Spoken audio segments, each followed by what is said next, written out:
year we're lucky to have a main speaker, graduate of the University of Evansville. That's over on Lincoln Avenue, right on Umbarger and Lincoln. I was going to say it. Anyway, we'll introduce him in a little bit more depth in a second, but things coming in the future, 2 weeks from today, Sean Georges, he's our new executive director. He's off another part of the country giving a talk on leadership, and we have a book that he just wrote on leadership, and I've read, I'm into page 30 or 40, but it's an awful good book on leadership, so he's bringing the bar up. I think our other volunteers are going to write some other books, but anyway, they're not going to do it by tomorrow. But he's going to be our speaker on leadership. It's a little different than what we've done, but he's a Marine Corps, 13 years, Naval Academy, so I think he will teach us a lot about leadership. I've also learned a lot already. On October 14th and 15th, we have not done a lot for the Vietnam era, but we're going to have a reenactment here. We're going to have a Huey helicopter that's flying in from Columbus, Indiana, that's been doing this for a long period of time. They will give you rides. You got to pay for them. We're going to go up a Huey, and it has a unique sound that everybody in Vietnam could hear. So I'd love to have you on the 14th and 15th. And then the last announcement is 11-11-11. That's a Saturday this year, and there'll be a breakfast here, and it's free for veterans and their family. So it starts at 7 in the morning and be over at about 11. During that time, a lady that's written a book on a turret that she's gone around in Europe and studied most of turrets. That's the top part of that tank that we have. She will give short lectures, like 2 or 3 or 4 minutes during your breakfast. At 12 o'clock, we have an expert from Oshkosh going to talk about planes. So any of you are interested in that, he'll be talking about planes, and we'll probably have 100 people here listening to him. He's a mechanic, a flyboy, and everything else. Now, we have a table back there for membership. Homer Nestrick and Mrs. Kathy Renner. There's another table with the Evansville Library, and you've been using it, but the Evansville Library has a database they brought from Skip's Hard. Use your tax money and use also their foundation money, but it's every newspaper article from about 1880 all the way to 1999. So, like I looked up, you can ask, like I looked up Bunko. My grandmother was playing Bunko in 1936, and they put anything in there then. But you can search your name, and they will show you how to search names. He's a war expert, so if you want something about war that affected Evansville. It had hit the Evansville paper, but it's a great search tool that only about, when the library got it, it was about 10 years ago, and there were only 10 cities in the United States that had the ability to do that. Now Jasper's caught on some other cities in the country, but they bought it for a lot of money, but it's scanned and indexed, but it's not easy to search. So that gentleman, there's a lady and gentleman back there, right behind the guy in the red shirt over there. They will help you if you've got any interesting, anything you want to search. They'll search it. Walk over there, write it down, and they will search it and really give you a lot of data. So the last thing we want to do, and the most important, is a gentleman that graduated from the University of Evansville, played on our football team. Mr. Beck is here. He's an FBI retired agent, and his dad was his coach for 1 year. We also have Spike Bell as a teammate, and there's probably some other people from the University of Evansville. But he graduated in '69, and he was in the Indiana National Guard. And this flag over here is Indiana National Guard. It's a National Guard flag. It's not the Indiana flag, but this flag. Remember, we got 9 flags in our country. We just got the space flag, but this is the National Guard. And Mr. Brett Holt talked about the flags not too long ago. But this is the National Guard, and it is very important in our protection of our country, because not everybody can be on active duty all the time. And these guys can work and then come in when we have problems. And he'll talk about it, and he's talked to me about it some, and it's very unique. I knew very little what he talked about, and I was in the military for a long time. So I think you'll all learn a lot about what our National Guard does, Indiana nationally, and even he'll tell you about the California National Guard, where they're in that Russian skirmish right now. We were in Iraq and Iran, but he'll go over all that, and I think that's pretty high ranking. It's very few people get to be general, so we're lucky to have him. So this is Major Marty Umbarger. General, Major General. Sorry, Jim, I made you. Thank you. There's a difference.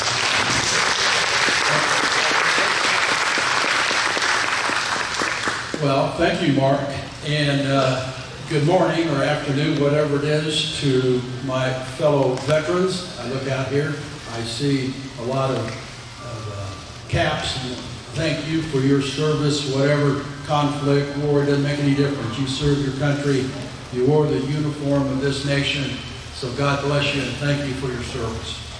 And it's indeed an honor and a privilege for me to be here today. My good friend Spike Bell is the guy that does the demonstrator here, helping people learn how to fly. He was my fraternity son back in college and a pretty good football player here for the University of Evansville. So he's been a big part, along with Mark, of being a part of this museum that you all should be so proud of, what you've done here collectively to show the involvement that Evansville community had to the war effort. And I've got a chance to walk around for about an hour, and you can stay here for a couple days, as you all know. But it's very, very, very, very impressive. And but Spike told me about this, and he and Mark asked me, and I'd be willing to come down, and I'm really glad to be here. And I did see my good football mate, Beck. Where are you there, Jim? Yeah, can I tell a story about that guy? Well, first of all, his father helped recruit me to come to the University of Evansville. You know about his father. He's a World War II Navy guy. And but let me tell you what I can tell you about Jim here is he played football, and I was a sophomore, and he was a senior. And he played linebacker, and I played linebacker. I was on the bench. He was the guy playing. What I remember about him is that he had his shoulder dislocated playing. And, that's pretty much ends your career, particularly for that year, if not that game for sure. I would see this guy go over to the bench, put his arm up like this, and have somebody come down. I watched this and set on the arm and knocked it back in and went back in and played. I saw you do that many, many times. You made many, many more tackles. And he ended up being an FBI agent. Would you collectively with me give him a round of applause for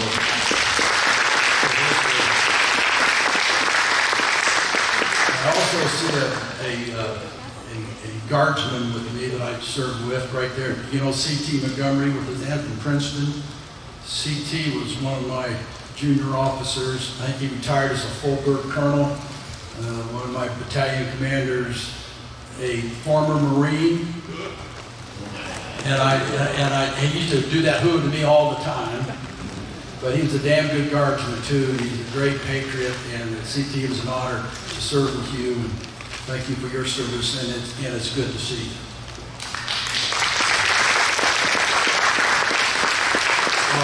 Well, I know there's some folks here from the college that came out. Thank you for coming. And give my best to the president and our wonderful university here, which I'm so proud to be a graduate of. And again, well, let me get into a little bit about, give you the playground here for some of my comments. I'm going to be, this is going to be kind of a different speech that I've given. I got kind of motivated because in talking to Mark, he said, I don't know much about the National Guard, and we're all active duty guys, and I would tell you, I've got that my entire life, right, CT? I don't know anything about the Guard. I don't know the Guard. So I thought I was going to try to do my best to all of you, since I'm of age now, and when you get retired, you kind of look back a little bit on your heritage, and you kind of wonder, how did I get to where I was, and who really was I, and what was I doing? So I've done a little bit. I'm not a historian, and I'm not a constitutionalist or whatever, but I've tried to do my best today to relate to you the militia heritage of our Army, our Air Force, and our services, and our militia heritage of our nation, and where the militia that ultimately became called the National Guard, where it fit into all this, particularly in the beginning in each and every conflict of our nation, the role that the militia and the National Guard has played. So I want to preface it a little bit to everybody. I know I look out here, we probably got a lot of Navy guys, we got a lot of regular Army guys, we got Coast Guard, I'm sure we got many, many Marines, the Air Force. Please, when I make my comments today, kind of bear with me, because I'm going to basically talk mostly about the citizen soldier and the militia side of our nation. And I want you to understand when I'm doing this, you've got to understand the appreciation and respect that I have for all our armed forces. And I felt very privileged and honored to wear the cloth of our nation like you did. So I'll give you a little preamble there. So let's go on a ride. Let's go on a ride. Let's go on a ride. What's the oldest military organization? What's the oldest one out there? Right there. That man, I need to give him a coin. He missed it by 1 year. He said the National Guard, 1637. It was December the 13th. He only missed it by a few days. 1636 in Salem, Massachusetts. 1636. What the heck was going on in 1636? You know, we were a colony. We had back then we were UK. The Britain is how we kind of learned who we were and what we were. Well, it was kind of in their heritage to where in every village and every town, every able-bodied man would kind of have their weapon and be able to secure and defend their community, their little hamlet. But this particular area was under a lot of duress, so the decision was made, and the order came from the court of the Massachusetts Bay Colony that we will create 3 companies, one of infantry, one of artillery, and one of engineer, and we're going to ask you to drill more often, to assemble more often, and heighten your level of preparedness. And if you will, if you follow me through, that's kind of the first Minuteman, if you will. In other words, have that weapon ready, have that ready to let go of your plow. Whatever you're doing, take the weapon and go out and secure this community. That was 1636, December 13th. I will tell you the Department of the Army and the Department of Defense has recognized this, and every year that is where we have our birthday. So, but that's really not the day I think most of us think about the birth of the militia. If you go with me a little bit, let's go over 100 years on down the road. April the 19th, 1775. In Boston, the Governor Cage, was getting a little upset with the rebellion from the colonists that was going on.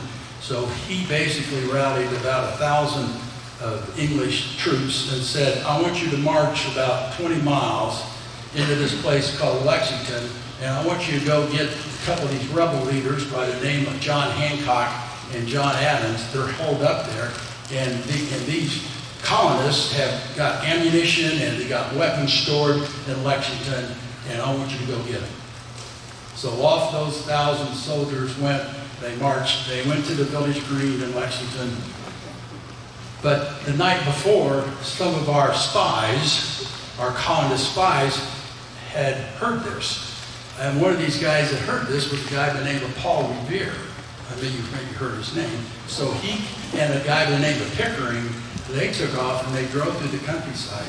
Now, it is proven, if you do the history, I wish we could say, he said the British are coming, the British are coming. I think in documents he didn't basically said that. But he basically alarmed the countrymen that bad things are happening and the British are on their way. And everybody was kind of on alert. But when they got into Lexington, there was about 60 or 70 of our fellow countrymen there. No countrymen, because we didn't have a country then. It was just colonists that were there. Don't know who fired the first shot, but 7 of our fellow patriots, thank you, were killed. 1 was mortally wounded, and the word went out. They went on a little further down the road meeting the English, and they went into the bridge at Concord. By that time, that 60 or 70 grew to about a couple hundreds. And that's when it happened to where they lost 3 soldiers, and they looked around, and their company commander said, "We got to get the heck out of here because things isn't right." There's 19 miles back to Boston, and let me tell you, that 60 or 70 turned into about 2,000. 2,000 of our patriots left their home, left their plow, grabbed their musket, and if you'll permit me, there was a poem written about this event. Emerson later wrote, "By the rude bridge that arched the flood, their flag to April's breeze unfurled, here once the embattled farmer stood and fired the shot heard round the world." Emerson wrote that about 100 years later when he was talking at the memorial at Concord where they were dedicating a statue to that event. I went on to research a little bit. Rood, what is Rood Bridge? What's a Rood Bridge? Rood basically means that it was simply built, it was a bridge, not very complicated in construction. The flood means it was in April, rains, or there was high water going on. The embattled, what was the embattled farmer? It was basically representing a man of a tough, difficult life in existence, and one that Emerson felt, no doubt, had seen action before. So those 700 soldiers, like I say, the battle was on, the shot heard round the world, the beginning of the Revolutionary War, April 19th, 1775. You think about this, we didn't have an army, we didn't have a navy, we didn't have anything. We had 13 separate colonies trying to find the biggest, most feared military, both naval and land forces in the world. But if we back up just a little bit, if you'll permit me, let's go back a few years to 1774 to 1762. Let me tell you what was going on. A thing called the 7 Years' War. We know it as the French-Indian War, where the British was fighting the French and the Indian for possessions along our area. And who was on the British side then? We were. And who was one of our best commanders that fought with the British during those years? A lieutenant colonel from Washington that was highly regarded from Virginia, but named Lieutenant Colonel George Washington fought with the British to fight the Indians and the French for position. And so there he learned a lot about battle. He learned about insurgency. He learned about how the Indians fought and against a bigger force. He was almost killed twice. He was almost captured at Fort Necessity. He had a lot of loss. He had uttered, but anyway, he served those 6 or 7 years during the French and Indian War. So, and one other thing that happened, King George, the king of England during that, said, "I've got to win that. So if we got the colonists by our side, I'm going to send forces over." That's how the army got over there. They came over to fight the French and Indian War with an agreement to us, the colonists, that if you fight with us and we win, we'll go back home. Well, he reneged on that promise. He left their forces here.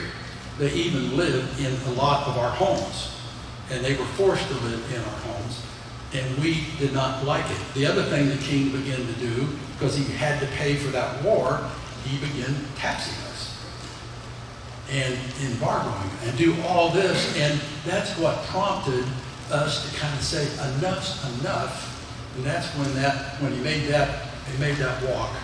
So that kind of gives you background. The Boston Tea Party was done before that, just a few months before that, and that really upset the king.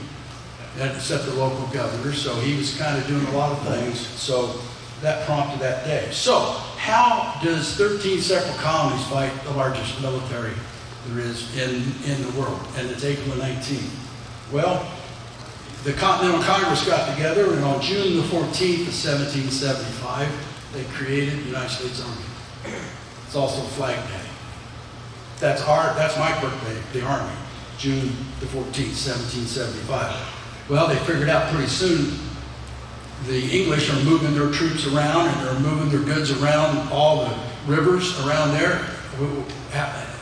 No way we're going to fight that. So October the 13th, 1775, they established the United States Navy.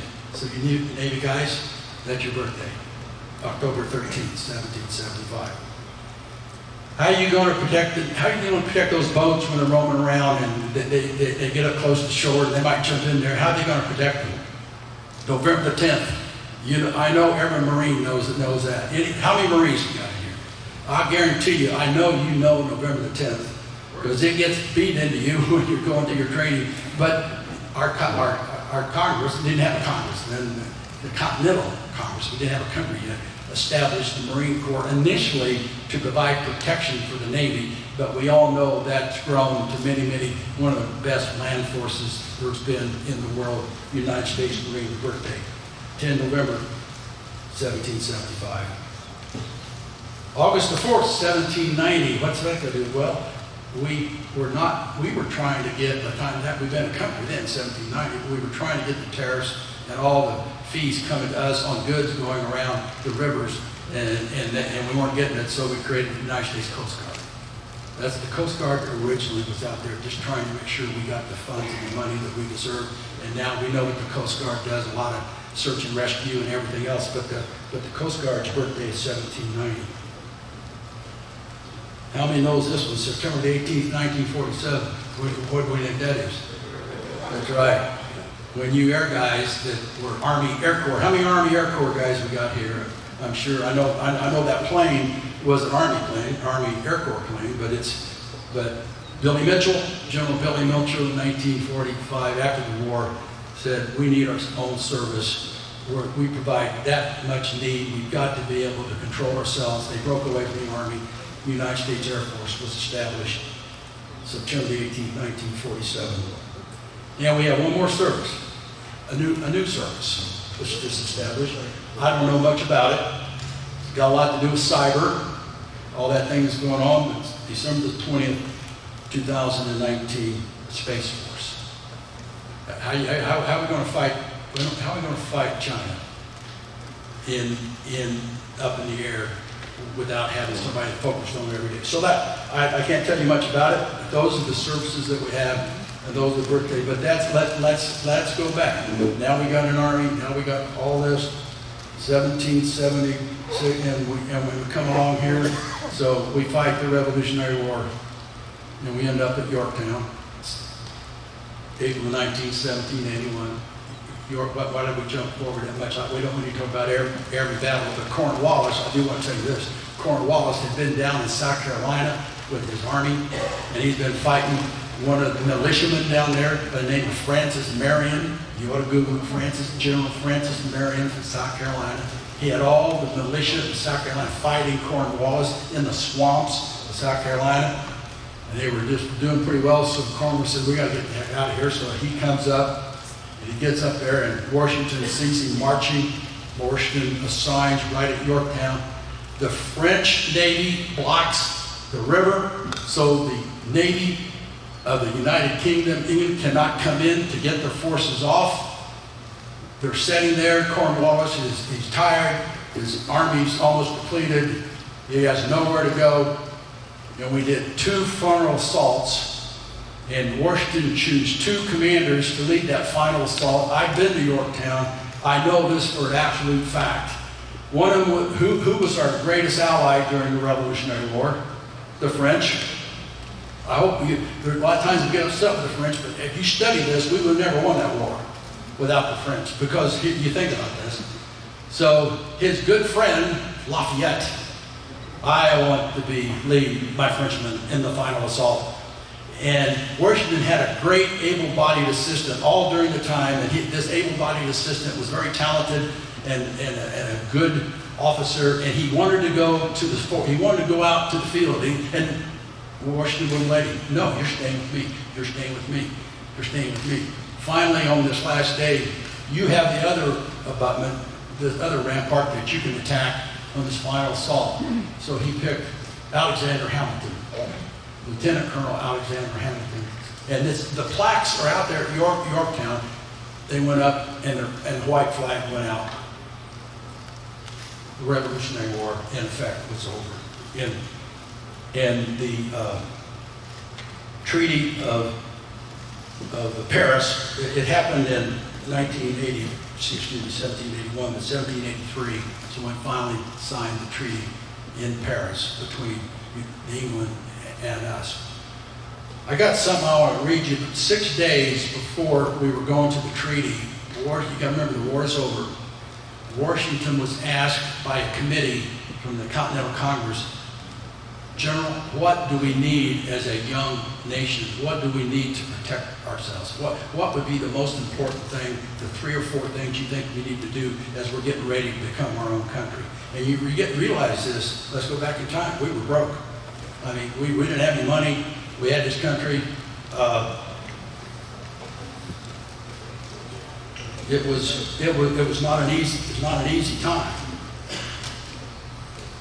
And I hope I can find the 4 things that he said, if you'll permit me here a moment.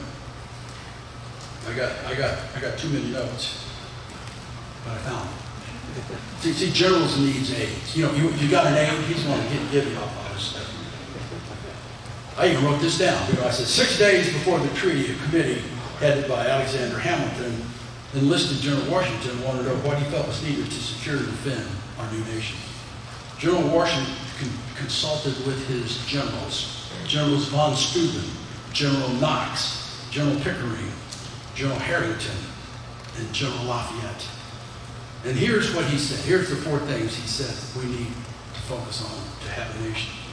We should maintain a small standing army active with key posts and armories throughout the nation. Reliance on the, number 2, reliance on the militia, and the militia should be trained to at least a minimum standard.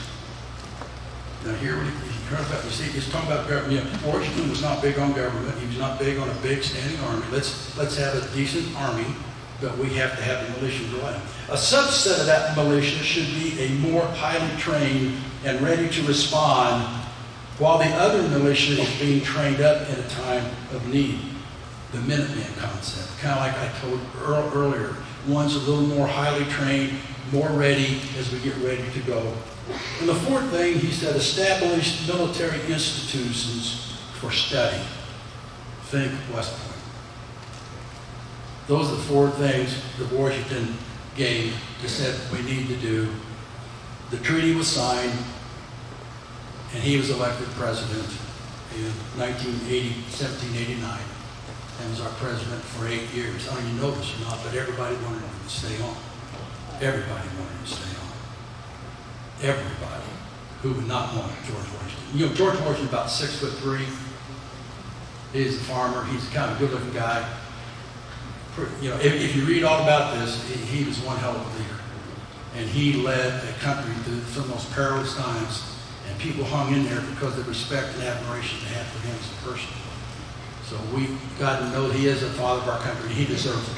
Not because he was our first president. He deserves it. But he looked at all of them and he says, no. The worst thing we can have. He said, we just came out of a tyrant. We just came out someone that says we're going to rule you. No one person is that important. That our nation should survive, so he turned it down. If you look back on it, it's kind of amazing. So, we go forward here, that's 1789 to 1797. The next thing I want to talk to you about the militia is a little something that happened. Now, let me tell you what's going on here in the United States. We didn't have a country yet. I mean, we got a country, I'm sorry. 1776, we got our independence. The Constitution was passed in 1787, so we had our Constitution. There were some amendments to the Constitution. One was the Second Amendment. I'm going to talk about it in a minute, because I think you know about the Second Amendment. There's probably a sentence in that Second Amendment you don't realize. But let's go back to a little something that happened in 1811. There was the wars with the Indians. We were trying to move everything west. We had a very, very popular territorial governor here in Indiana by the name of William Henry Harrison. You do your homework. He was out of incentives, so he was held up. But he kind of got Jefferson and had kind of told him, you kind of keep moving out there. We didn't have a state yet. We weren't Indiana wasn't a state. We were a territory. But Tecumseh, the Shawnee Indian was rallying the other tribes and said, enough's enough, and we're not going any further. This is where it's going to end. We're done moving. He's out there doing this, so William Henry Harrison, with 200 regulars and 750 militiamen. Okay? Militiamen. What I talk about, our heritage, took the march all the way up to Lafayette. Battleground is the name of it. And that's where he thought Tecumseh was at. Tecumseh wasn't there. Tecumseh left. His brother, the prophet, was there with about 1,500 Indians. And on the 7th of November, 1811, the Indians attacked and called the Battle of Tippecanoe. William Henry Harrison. It was a heck of a battle. I mean, we lost 63. They had over 150 killed. But we were victorious. Now, I want to tell you about some of the militiamen that fought. Of that 63, there are 8 of them that were very heroic, and 8 of our 92 counties are named after them. Of course, Harrison County, that, William Henry Harrison is named after him. Colonel Andrew Owen County was killed in action, a colonel. Colonel John Tippett, he's regular. Owens was a militiaman. He was actually part of the state initial territory assembly. John Tippett was an aide to the general killed in action, Tipton County. Major Joseph Davies, he mounted a counterattack and was one of the first ones killed. Very heroic. Davies County. This ought to hit you pretty good. A company commander killed in action the name of Captain Jacob Warwick. Pretty close, huh? Boonville, killed in action, company commander, right out with his troops. The next one was called the Yellow Jackets. He was part of the counterattack. Captain Spear Spencer, company commander, killed the first night. 2 survived. They were wounded, but they did very heroic actions. One of them ultimately was a captain, became a major general in the Indiana militia by the name of Joseph Bartholomew Columbus. And the final one was a French Canadian that was very good friends with William Henry Harrison, and they fought in prayer time during that 6 Years' War by the name of Townsend Du Bois, a Frenchman. He did survive. There's 8 counties from that day in 1811 that are state named after them. But my point is, they were all militiamen. They were citizen soldiers, left their homes, went with the general, fought to try to get our freedom. 1811, 1812. The British, they saw we didn't have any money. We're having trouble. We've been fighting the Indians. Okay, the British says we're going to take this place back again. War of 1812, 1814 in our capital. This is when our militiamen didn't do so well. Some of our local militias had rallied because the British said they're going to burn the White House. And they did. Some of our guys ran. And they burned them. And they took over our capital in 1814. But a few weeks later, some militiamen in the harbor in Baltimore, where the British had said, we're going to take down your flag, we're going to blow it to smithereens, Fort McHenry. But the militia rallied, and they stood on those ramparts, and the rockets red glare, the bombs glistening in air through the night. We survived. Our flag survived. Francis Scott Key, watching all this, wrote our national anthem that night, watching what went on, and we held, and that flag held, and the British loaded up in 1814 and moved on out. We're the only country that our national anthem is about our flag.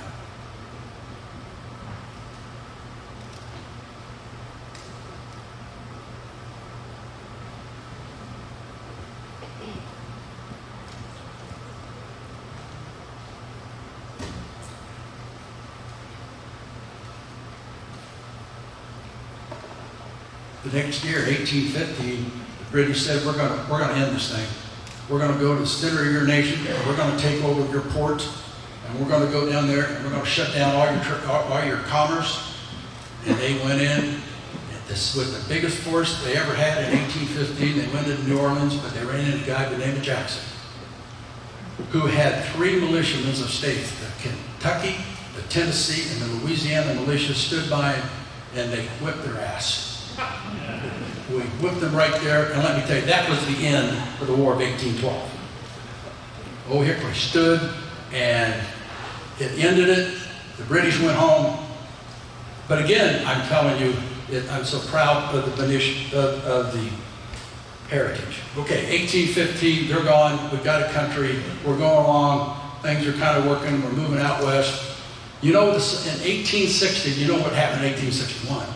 But you know, in 1860, you know the size of our army in 1860?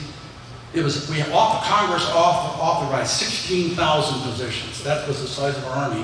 Less than 10,000 were actually assigned.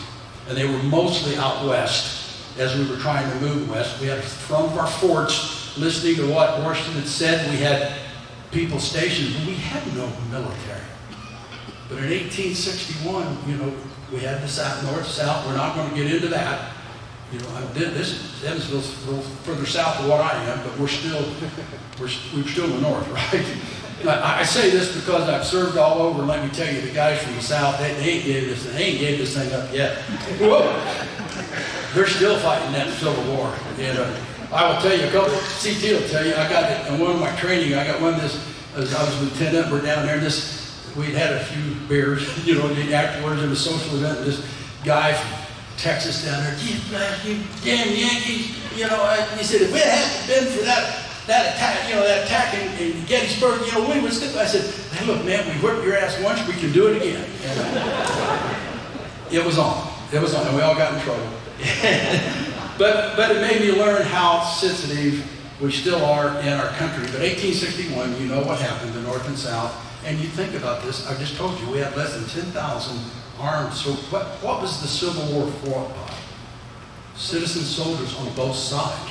You had some officers on both sides, but the guys and gals that are out there fighting are just let go of the plow. They were going for their country. They're going for their community. And that terrible war for 4 years. I want to highlight, and somebody need to tell me if I'm too long, because I love this heritage, and I can shut it off any time. You're fine. Keep going. Okay, all right. Dr. Mark, I'll keep going. But there are 2 militiamen I like to bring of all of these that maybe you've heard of, maybe you haven't. One of them was in Greencastle, Indiana, and back when if you know this or not, Indiana volunteered more per capita for the North on all of the 15 states that fought for the North except for Delaware. Our Governor Morton was very close to Abraham Lincoln, so he really pushed to get a lot of Hoosiers to volunteer. And you had this situation where you could, if you had it, you could create your own regiment and go out and recruit for it. Well, there was this captain that was from Greencastle, Indiana, the home of DePaul, that had a little bit of money, and he was an artilleryman, all you artillery guys. So he goes out, he buys his cannons, and he creates his company, and he goes into his regiment, and he ends up at Chickamauga and fought bravely, very heroic. His name was Eli Lilly. And you know all about Greencastle. DePaul has a lot of his heritage. I hope you know how much the Lilly family has done for our nation, or not for our nation, for our state. I would tell you, I was fortunate to be the adjutant general for 11 years, and we had some soldiers and their families that had some economic difficulties. An example would be, I'm getting off script, but I'm going to tell you this. An example would be one of our soldiers calls home and takes his, he's having an affair, maybe, okay?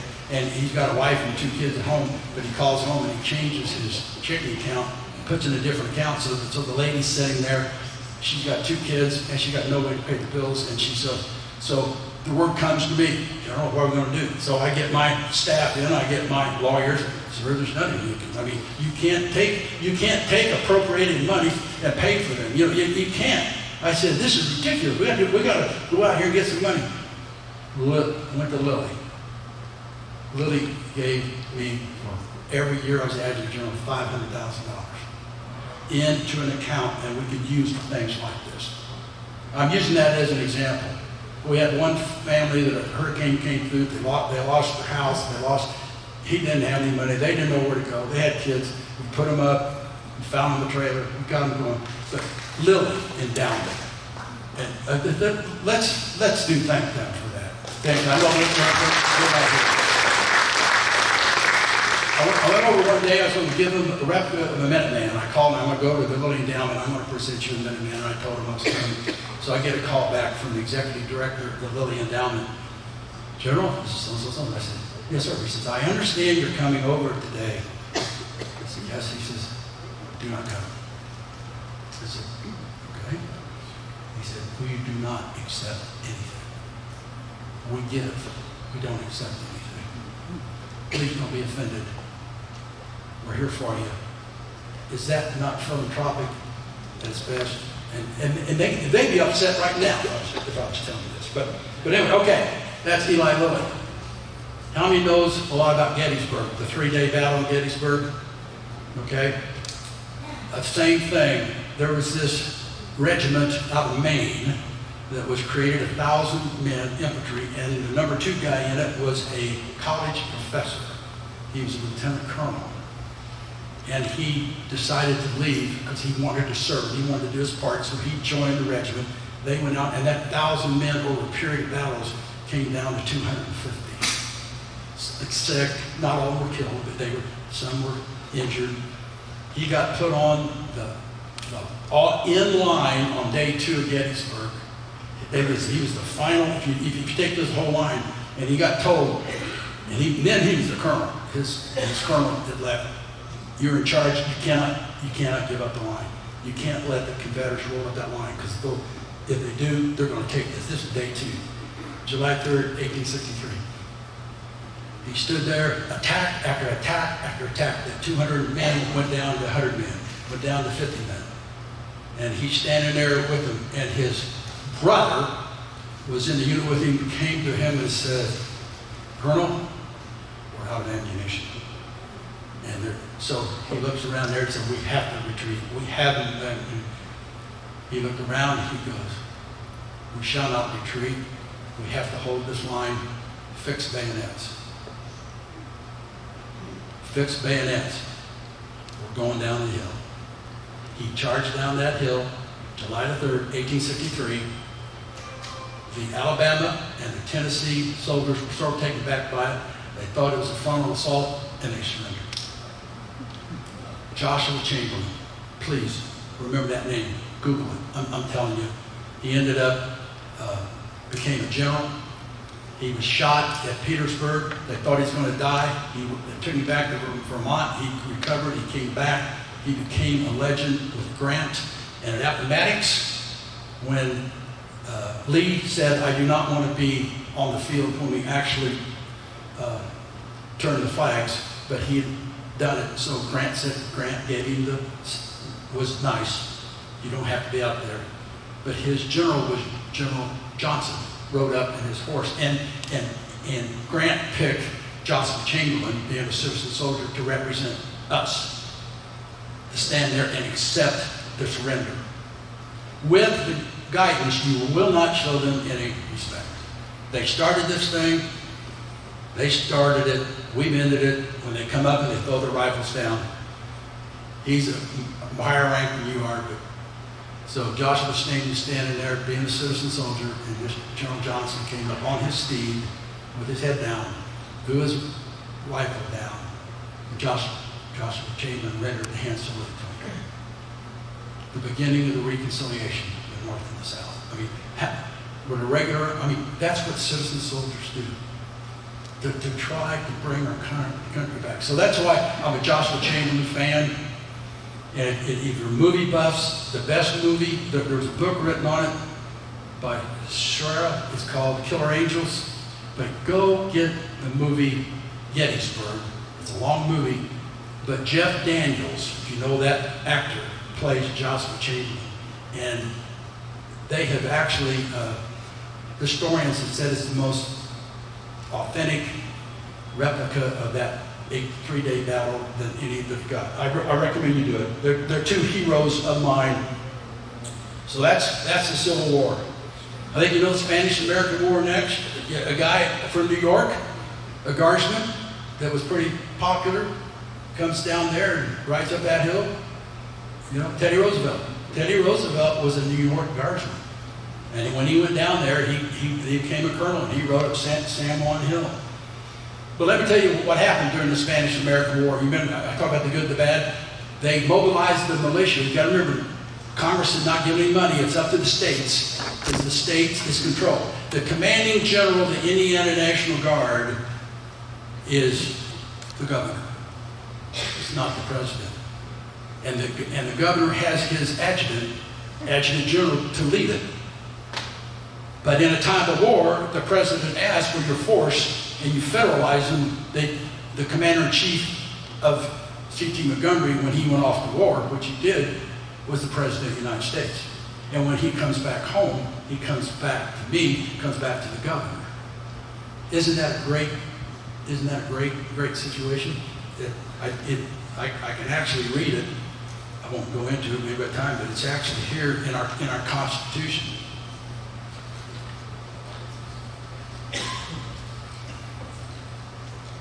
War Powers Act provide forth and calling forth the militia to execute the laws of the Union, suppress insurrections, and repel invasions. Congress will provide for the organizing, arming, and discipline of the militia, reserving to the states, respectively, the appointment and the authority of the training. It's a great thing. It works well. So, but why I'm telling you that is in 1898, when we did the Spanish-American War, a bunch of states showed up, did a good job. Some didn't do so well. So in 1903, Congress got together and they wrote the Militia Act of 1903, said, we're going to fund you. And we're not going to call you the militia anymore. You're called the National Guard. And that was the creation of our name. We got funded, and that's 1903. Well, what happened in 1917 to 1919? World War I. In Indiana, we got created a division, an infantry division. There's 18 divisions in the United States Army today. Divisions will be the 101st Airborne Division, 82nd Division, 1st Infantry Division. Well, the National Guard's got 8. And their numbers 26 through 50. The first 25 divisions made by our Congress for active duty. 26 through 50 are National Guard. We're number 38. Have any of you out here wore the 38 patch? 38? You know what I'm talking about. But in 1917, the 38th Division was mobilized. You got to sit down in Shelby, Mississippi. In 1917, and they're all down there, a bunch of Indiana soldiers, and they're down there, and the hurricane hit and knocked all their tents down. Of course, being from Indiana, they go, oh my God, we got hit by a tornado. We got hit by a cyclone last night. They didn't know what a hurricane was, so they nicknamed the 38th Division the Cyclone Division. And that's what the patch that we wear in 1917. When they got sent over to Europe, but guess what the Army did? They basically said, okay, you're not going to fight as a division. This squad's going here, this platoon's going here, this company's going here, this battery's going here. They split them all up. So when they come back home, we're very victorious. In World War I, we came over, we came over and it changed it. We won that, but the Army wanted to say, let's get rid of the Guard, everything regular, and they tried to do that. Congress said no. In 1933, they validated it. So again, the militia heritage stayed. So that now we go to 1941. Does anybody remember that one? Do we have any World War II at all? I know we got a lot of them. But thank you for your service, sir. God bless you. Thank you. Greatest generation right there. Am I all right? For everybody, there was 16 million Americans served in World War II. Indiana's division, 38th Division, went, trained, back down to Camp Shelby, and they got sent to the Philippines. And their job was to retake Bataan Death March. MacArthur said, I shall return. let me tell you, in my office as Adjutant General, I got the picture of the surrender of the Japanese general to the 38th Division General in Bataan. And guess who showed up a couple days later? Douglas MacArthur. And Douglas MacArthur looked out over the 38th Division. He says, I just renamed you Avengers of Bataan. That's our nickname. We're the Cyclone Division because we got hit by a hurricane. We went over and avenged all those that were killed during the Bataan Death March. And the man, Douglas MacArthur, gave us that name. And it's our nickname today, the 38th Infantry Division. And I'll tell you, the 38th Infantry Division has been all over the world since. It's been in Iraq, it's been in Afghanistan. It's got back.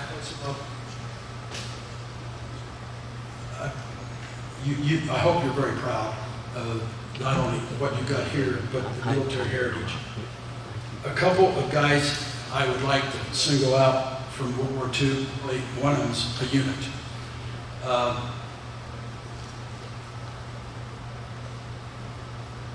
My mind a little bit blank here. It was June the 6th, 1944. Ring a bell to anybody? D-Day. I hope nobody really understands this, but you know what the lead division of the 4 divisions that hit the beaches in Normandy was the Virginia National Guard. The 29th Infantry Division with the 116th Infantry in the lead element. Did any of you watch Saving Private Ryan? You ever seen that movie? Do you see when the first ones go down and the first boats have losses?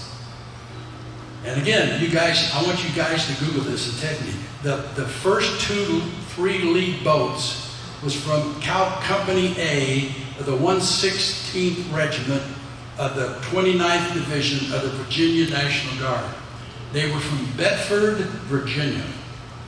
When 30 of the guys graduated from high school, 30 of them went down and joined their National Guard unit. After 1941, they joined it. 30 of them. 19 of those 30 were on that boat and were killed then. The most killed by one town ever. The monument is in Bedford, Virginia, but Omaha Beach was led by the Virginia National Guard. Now, right next to them was the 1st Infantry Division. On down the line was the 4th Infantry Division, went into Utah. They didn't have anything. Of course, you've heard of the Rangers, I'm sure, to climb the hill at Point de Hoc. And they did a wonderful job. But again, we don't get this often. I have been to Omaha Beach. I was there on the 60th anniversary. I was there when there was 8 survivors of that attack from the 29th, and they dedicated a statue to them at that time. And it's very moving for me to be there at 6:30 in the morning. It was the same time those first boats went down and let these guys tell about. I mean, most of them they don't even know why they're even here today, and they carry a lot of guilt with them that they are here today because their buddy next to them and everybody else didn't make it. But that's the Bedford boys. That's the Avengers of Bataan in World War II. Now, Vietnam. I hope you all know about the most decorated company in all of Vietnam. Company size on it. It's all documented. One platoon is from right here in Evansville, Company D Rangers. Now I do know these guys. I've met them many times. Is Larry Rhodes here at all? You got anybody know Larry Rhodes? Everything. This comes out of the historical of the United States Army. The most decorated company size unit in all of Vietnam War. 974 patrols, over 250 killed in action, 6 of their own was killed in action. Here we go. 18 Silver Stars. That's the 3rd highest thing. You don't get a Silver Star. They don't give you Silver Stars. You got to earn a Silver Star. It has to be done for valor. 1 Soldier's Medal, another one just for valor.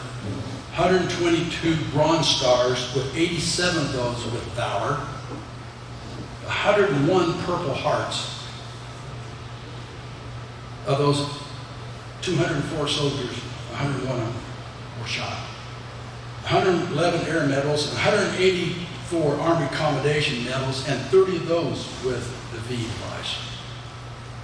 No other single Army infantry company was decorated in any year-long tour of duty than the Indiana Rangers.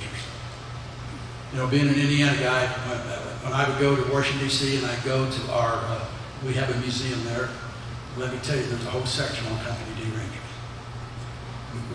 We got their uniform, just like you guys got it here.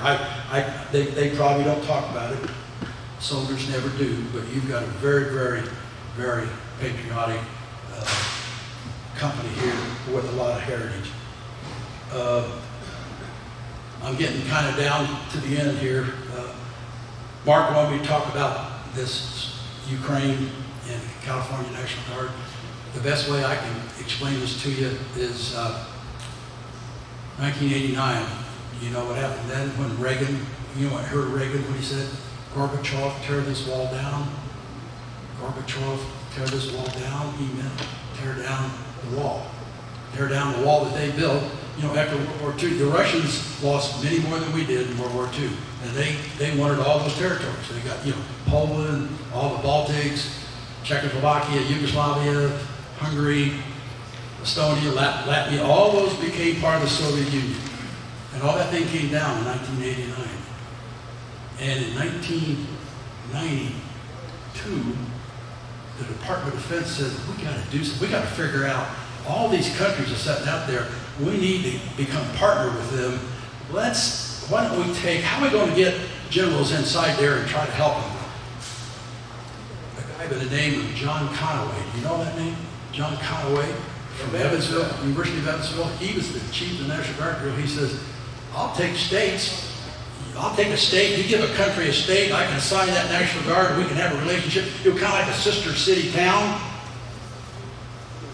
Well, we got Slovakia. Because how did we get Slovakia? Because in 1992, Czechoslovakia split peacefully.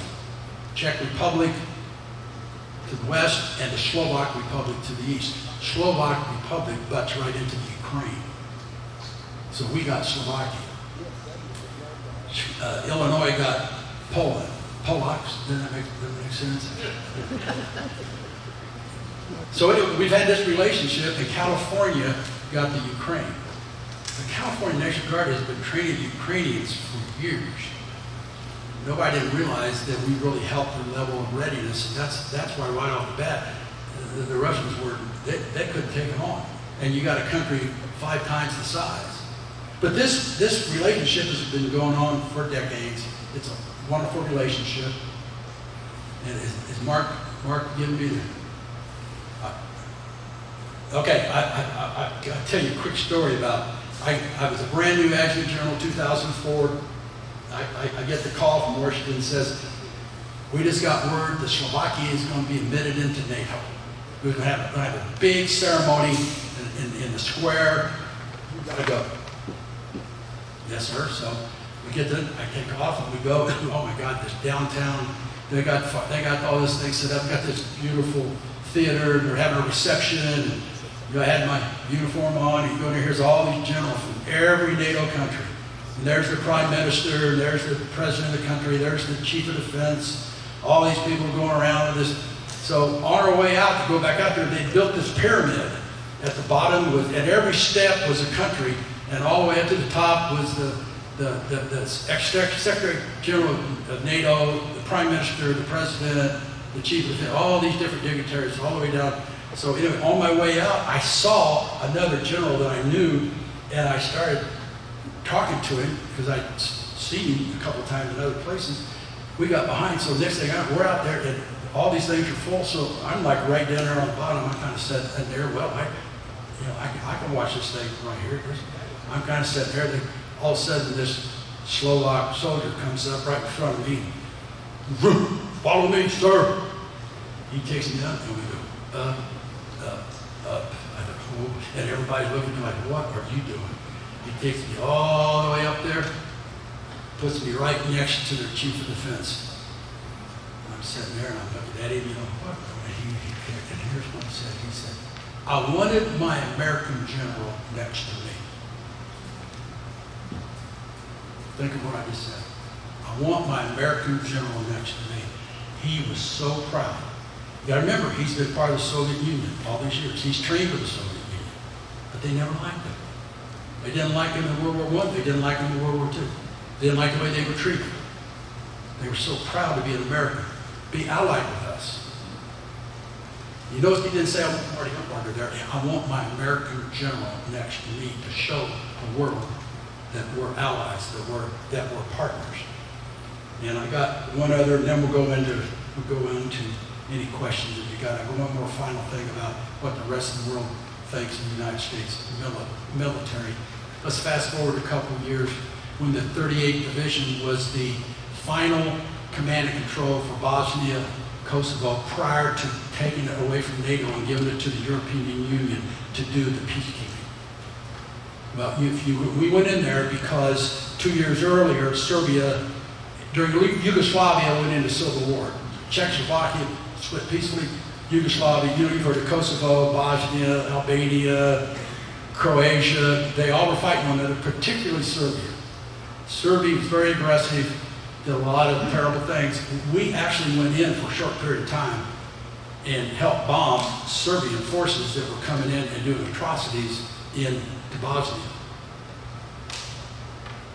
We were the peacekeepers. We were trying to keep them all separate. The whole division was over. They were split out everywhere. Well, I went over there to visit them, and so they said, we're going to go down, we want to take you to this site where this huge tragedy happened, where there was 8,000 Bosnians killed by Serbians inside a battery factory. They got put in there, I think it was King's X, and the unit that was in charge of protecting them left, and they went in there with knives, guns, clubs, and they're all buried out there. It's a terrible thing. It's called Srebrenica. So we go down and we go walk around this gravesite. We see it. It's just very emotional. So the interpreter comes up and said, the local mayor wants to know, and there was maybe 30 or 40 of us in this group, would you be willing to come by and have something to eat in their square? And I said, well, sure. Yeah, gosh, it's honored that they would do that. So, okay, they made changes, so we go down. We go in this beautiful little town, village, and they got their little young dancing, and they got all laid out, and they got food, and they got a little play and some of the thing, and this interpreter's there, we're trying to talk about this. I did the very thing. So we get done, so that the mayor came down, sat next to me, he could not English, and we started talking, and I said, and I made a comment to the interpreter, I said, ask the mayor, did any of his family, were they part of that terrible atrocity that we just saw? Did you lose anybody in your family? You know, I just figured a small community like that. And all of a sudden, she went blank. And I thought, what did I say wrong? And I thought, so then she started interpreting to him, and he turned red. So we're sitting there, and they're talking back and forth, and blah, blah, blah, blah, and I don't know what's going on, thinking, what the heck? So she comes back to me, and she goes, sir, we're in a Serb town. I go, what in the world are we in a Serb? We just went to where the Serbs just did all these atrocities for the Bosnians, and we're here at the Serbs. What in the world are we doing here? I thought, man, I got ourselves in a hell of a lot of trouble. So then I sat there, and he goes, no. He said, we wanted you here. I said, well, why would you want us here? Now, we weren't fighting. The war had ended, but we were doing peacekeeping. But here's what he said. Please don't leave. United States, do not leave. You're the only country we can trust, because there'll be retaliation and no one else will stand firm. You will. What an honor that is to me as an American to think we were fighting that country to try to get them to stop what they were doing. And here he is begging us not to leave because he trusted that we would take care of him like we took care of the Bosnians. Because that's what we do as Americans. We do the right thing. And no matter what you say in my travels, I can't tell you how much pride the rest of this world, I don't care what the politicians say, I don't care less, because they play the games with that. But the rest of this world respects the uniform that you wore and the flag that we carry more than anything in the world. God bless you all.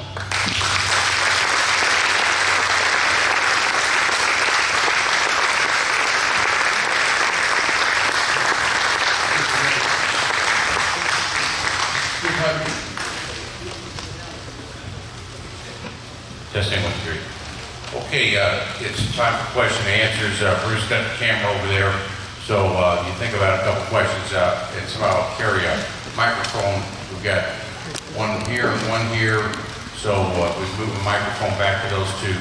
Well, I'll ask a question or a couple of statements before we get Jack Butler to ask a question.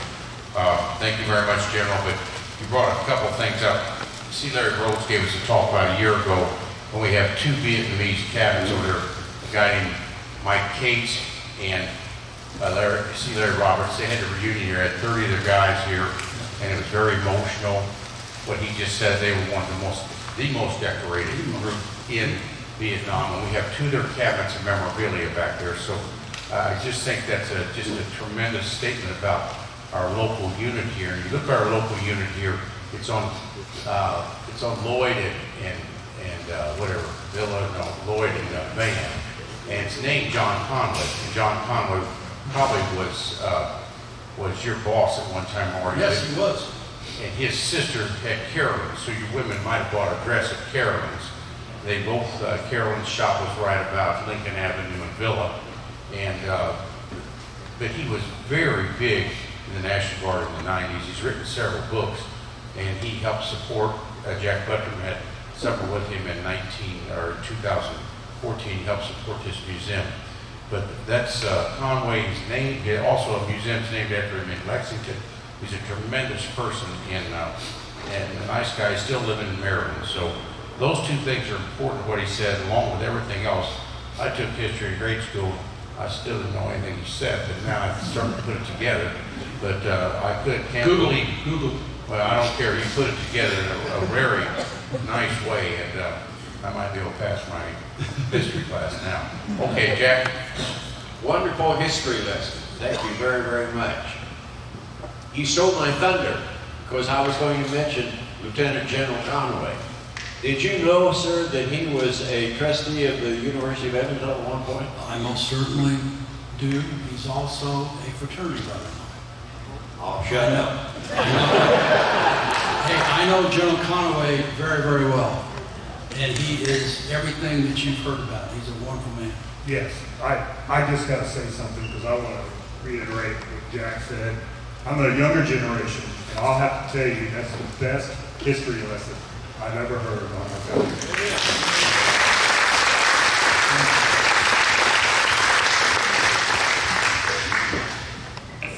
You made mention of the fact that disparaging remark made by a Texan. Well, my answer to that, sir, and there's an answer, I heard this many times before. Had there been a back door at the Alamo, we wouldn't even have a Texas today. That's a good one. Hey, speaking of that, I got a real quick one. If you give me a moment, I'll get you. Katrina, remember Katrina? Well, it wasn't General Conway, it was the guy that took his place called, well, no, if I could send our division, 38th Division again, because we're hiding, can you send them down to Mississippi and about 2,500 troops and help them restore law and order and do presence patrols and help them? So we sent 2,500 down there. We were all doing patrols. So they got down and got set up. So I got my helicopter. We flew down there. They were taking me out. So they took me and said, you got to go see this one lady. You got to visit this one lady in Hattiesburg was not on the coast, but it got hit. So we go, and they take me down to this gal. It's beautiful southern home, beautiful lawn, but it didn't ripped up with all the winter and everything. So she comes out with cookies and a big pitcher of sweet tea. So she wanted to meet the general.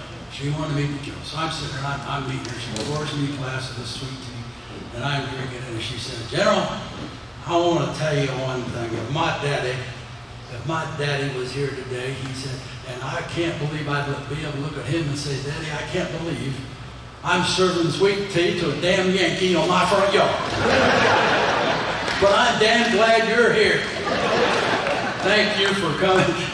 We had the greatest talk. It runs deep down here.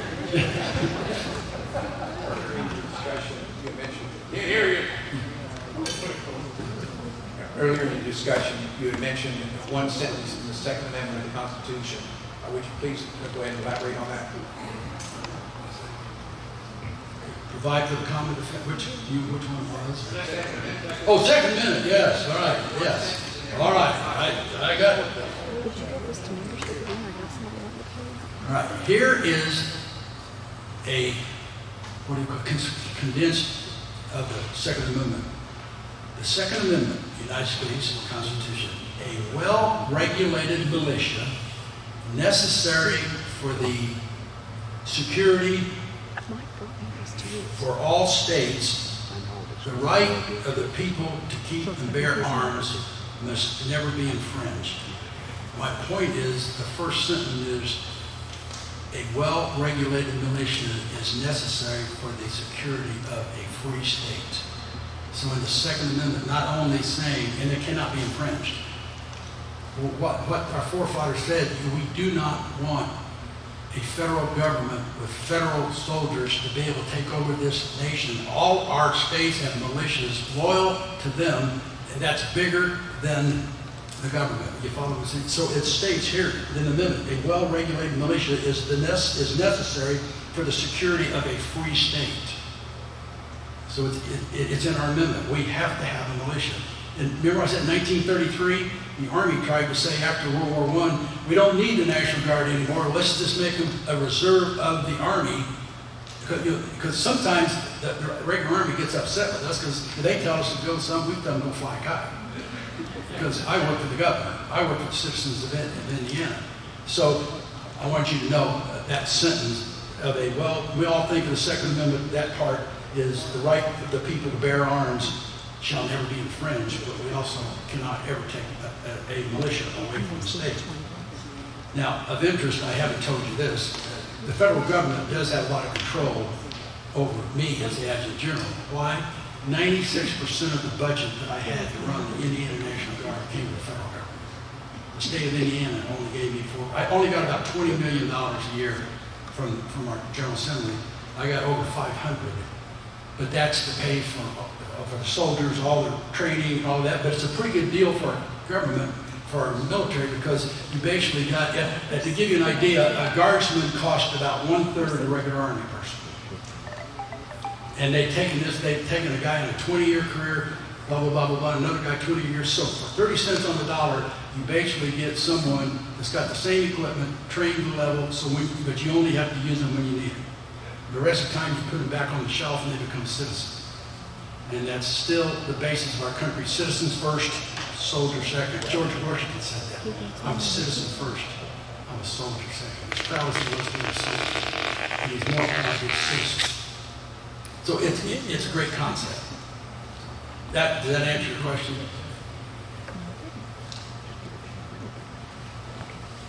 Any other questions? Absolutely superb.